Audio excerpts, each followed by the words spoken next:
Hello and welcome to my Final Fantasy XIV patch 1.20 highlight video. In this video I will be going over most of the major changes in the recent patch, but I will not be going over all of the changes as this is a really big patch with a lot of different changes. Most of them minor, but I'll be going over the big ones. So first we're going to start off with the Grand Company here. I had already picked it up, but when you first log in to the new patch, there will be new guild quests, or Grand Company quests, as well as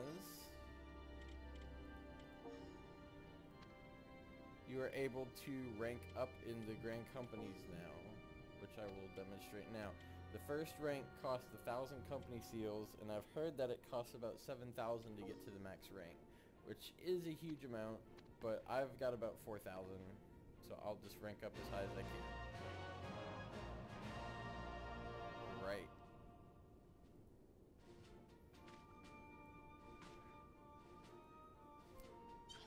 And with the new ranks come new gear,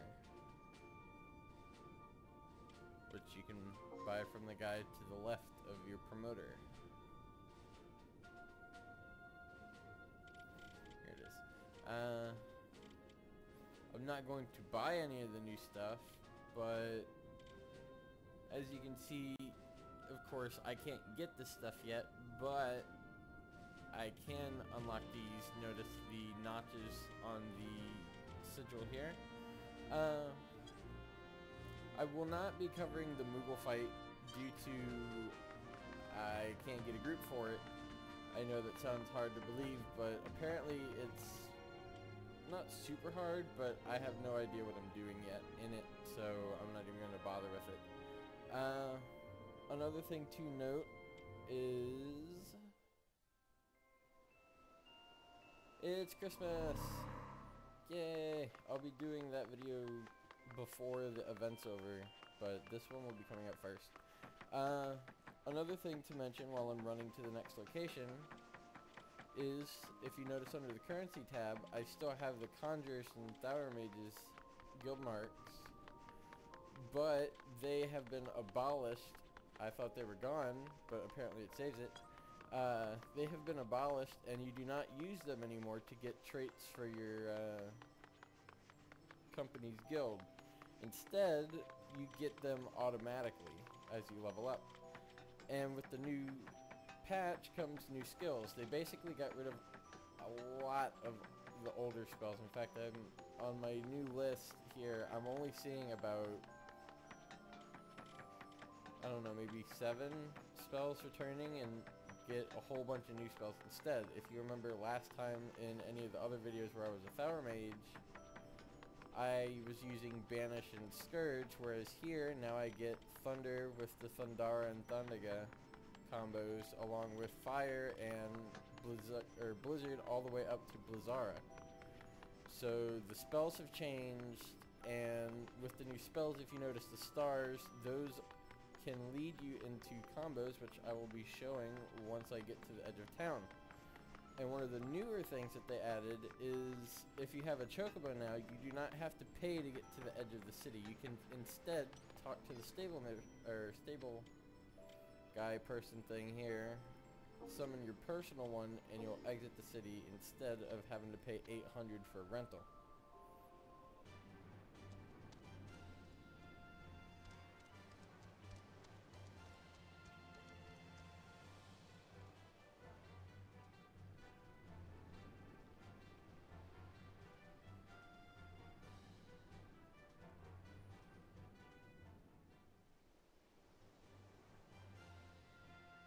And now I'm outside.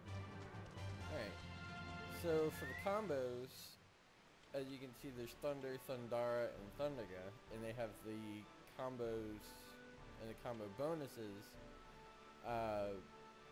listed on the farther ones. And basically, to do it, of course, you just cast Thunder, and you notice that Thundara lights up and you get a buff that shows you that you can chain a combo.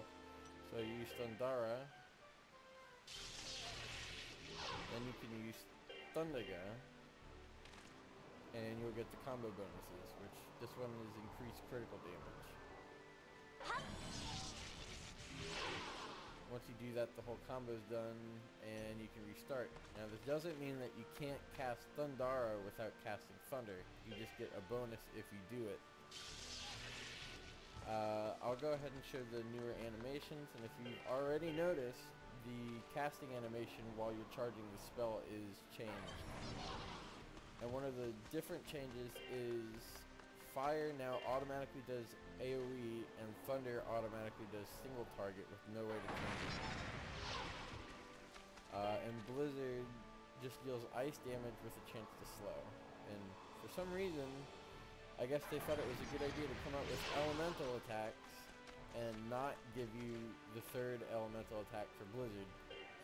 It's just Blizzara is as high as you can go for some reason. They also have it to where you get 15 spells, which are pretty much the first row, this, and 4 of these, along with sleep. And after that, you can set other spells. I've got pretty much all of them set onto here. And obviously I don't want any monk abilities when I've casting spells. But the traits down here, as you can see on the side, those are automatic, and those cannot be switched out.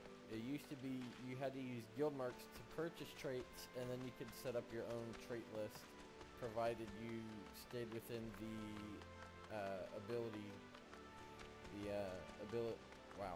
trait limit, because each trait costs like 3 points, and you could only have 12 or something like that. Also, the next thing I'm going to be talking about is point allotment has come back. You can now set your points, although there is no way to unapply them, which,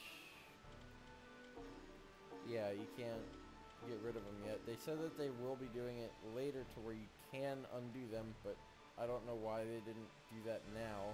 Before they took this away, you could, I think, get rid of a certain amount. Anyway, I just saved a few points that I'm going to put in mine. I'll go over what the stats do in a minute. And yes, that's as fast as you can go. Alright.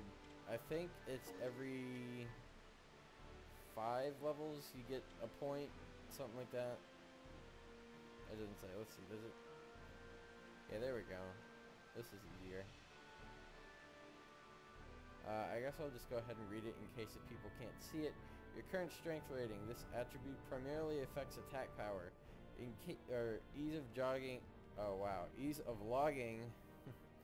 And the activation of Disciple of the Hand abilities. For vitality, increases your defense, hit points, ease of mining, and activation of Disciple of Hand abilities. Dexterity. This attribute primarily affects accuracy, ease of fishing, and the activation of Disciple of Hand. I think they all, yeah. Intelligence increases attack magic potency, amount of items yielded through botany, and Disciples of Land. Mind increases healing magic, magic accuracy, items yielded through mining, and the activation of Disciples of Hand. I need to stop reading that part. Increases affects magic evasion, maximum MP, the amount of items yielded through fishing, and Disciples of Hand. Previously you had to look up what those did instead of mousing over it, which good change. The next thing I'm going to be talking about is achievements. They finally introduced these, but I'm not quite sure how to unlock them. I thought they were just there. They don't even tell you what you do. You get achievement points like in pretty much every other MMO. They're just there to be there. But supposedly once you get some of these achievements, you can get titles like in World of Warcraft, and you can get items like in World of Warcraft. I know for a fact that there's one where if you get every class, bring that up real quick. If you get every class, including the crafting, up to 50, you get a crown. I'm not sure what it does, but that's just an example. The next thing I'm going to be talking about is the search feature has been updated. This is the second time I've looked at it. I'm not quite sure how it works, but I'm just gonna hit busy and search, and you can actually see people now. This feature used to be pretty broken, and basically nobody would use it, and now you're getting over 200 search results, which is pretty awesome. The next thing is, I don't know if I can find one. Let me go check that out real quick. Could be some right up over here, but the new change I'm talking about is on the mini map. You can now see nodes where you can get herbs or log wood, all that stuff. Mining. There's one.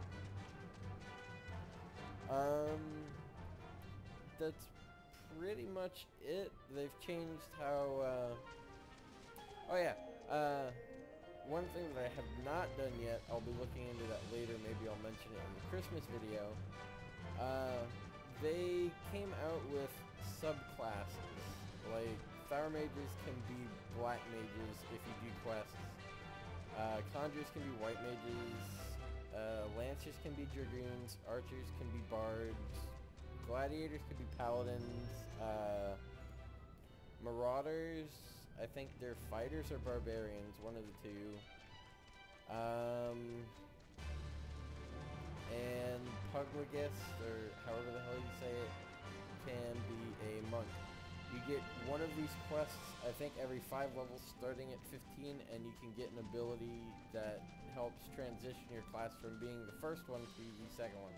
It's not a complete class change, it's more like specializing your character, like in World of Warcraft. It's kind of like a talent point system that you get every 5 levels starting at 15. But instead of just getting an ability or a talent point where it's like, oh, plus 10 damage, it's an ability, which is pretty nice. They'll probably be expanding on that in the next patch and so on. But, let's see, I know that they added 3 emotes. One of them I showed at the beginning. I think I know the other one. I don't have the third one, which I don't remember. But, yeah, that's pretty much all of it, at least the major stuff. I know they did a lot of mob placement changing, and they changed a bunch of the items. They also, I forgot to put it in my little script thing. You can dye your armor, kind of like, I think, how this one's red. Yeah, the red version, I think they just, before patch 1.20, when you would dye your armor, it would change the stats. Like, I think brown gave you magic or mind, and green would give you attack magic plus. Now it's just, I think, just changes the color with no stat changes. I think when you make an item, it's like making a random enchanted item. So you can make the same thing twice and get different results. Unless I'm understanding it wrong, that's how it works.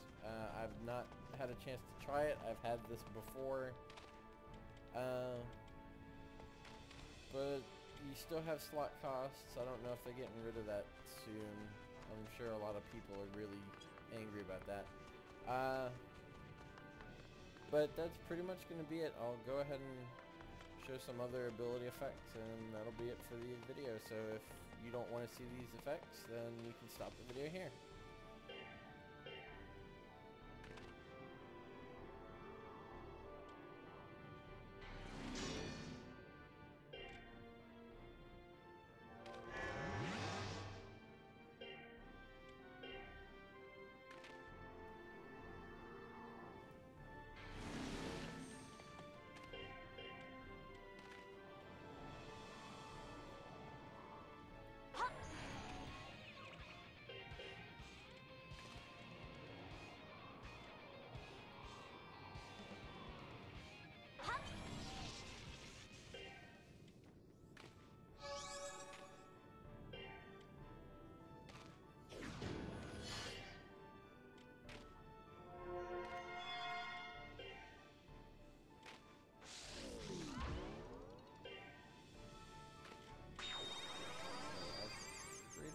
that's all of them other than Ray's, but I doubt that that has a different effect. So if you like this video, be sure to check in on Final Fantasy updates. I will be covering all of the patches, including the 2.0 eventually when that comes out, and possibly even after that. And I will also be covering the seasonal events, just like I covered the Halloween one. I'll be doing the Christmas ones before December's over, obviously, and any of the other ones that they come out with, because you never know, some games have their own events based on certain seasons, like maybe in January they'll have, I don't know, something. But anyway, that's going to be it for this video, and I'll see you guys in the next update.